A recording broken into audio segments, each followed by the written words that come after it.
Good day mga boss, ma'am and sir. Isang panibagong araw na naman. Eto, may nakapila na naman na Honda Wave R100. Pero saka na natin ibablog yan mga boss. At dito yung nanay kong naglalaba. Uy, napakasipag na nanay.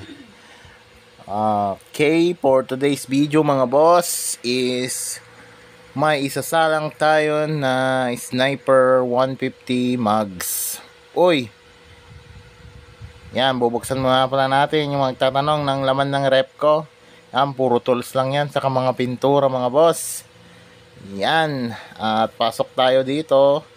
Naka-prep na tayo ng mugs. Ito yung pre-primeran natin nung nakarang araw mga bossing.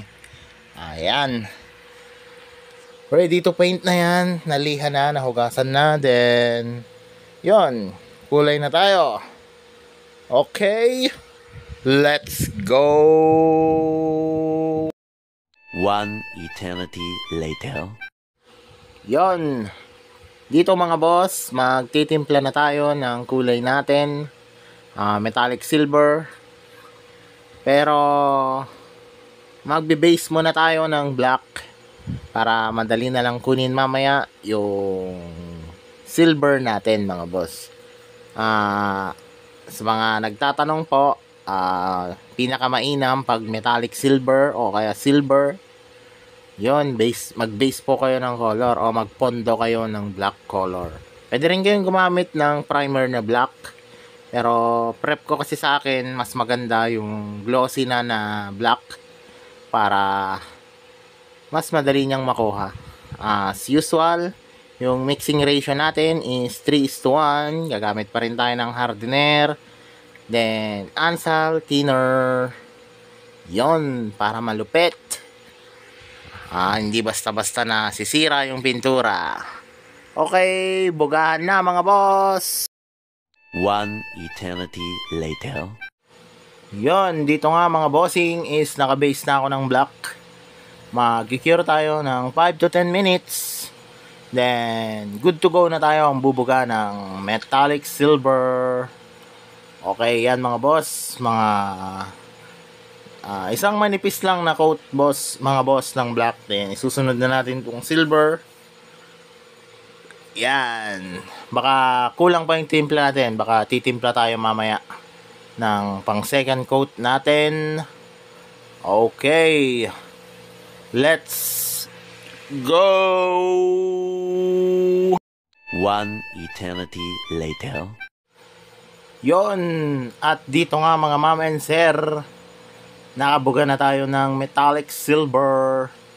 Yan. Mag-cure lang tayo dito mga boss ng 20 minutes para tumigas bago tayo mag top coat. Yan, may nakalimutan pala akong isa lang. Siningit ko lang yung grab bar. Buti nakita ko nakasampay pala sa sampayan namin. Kaya yun. Okay, cure muna tayo mga boss. Then finish na tayo mamaya after 30 minutes. Okay, dito mga boss, naka-finish na tayo. Naka 2 layer tayo dito ng top coat natin.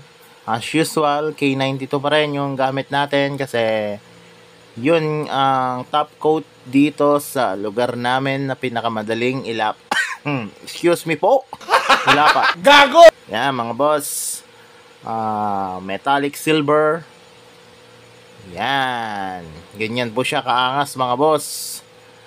Pag naka-base siya ng black. Kaya ugaliin po natin talaga na mag-base ng black bago tayo magbuga ng silver para madaling makuha yung pinakamagandang lapat ng silver. Dalawa po ang pwedeng pattern na pagbuga ng silver para hindi siya magpantal-pantal. Pwedeng X pattern o kaya fade pattern. Depende yan sa diskarte nyo mga boss. Kasi ang silver is nabubuhay siya sa mga black base or white. Pwede rin naman po. Yan, mga finish natin. Maraming salamat sa panonood. Like and share for more videos in the future. Maraming salamat. Bye!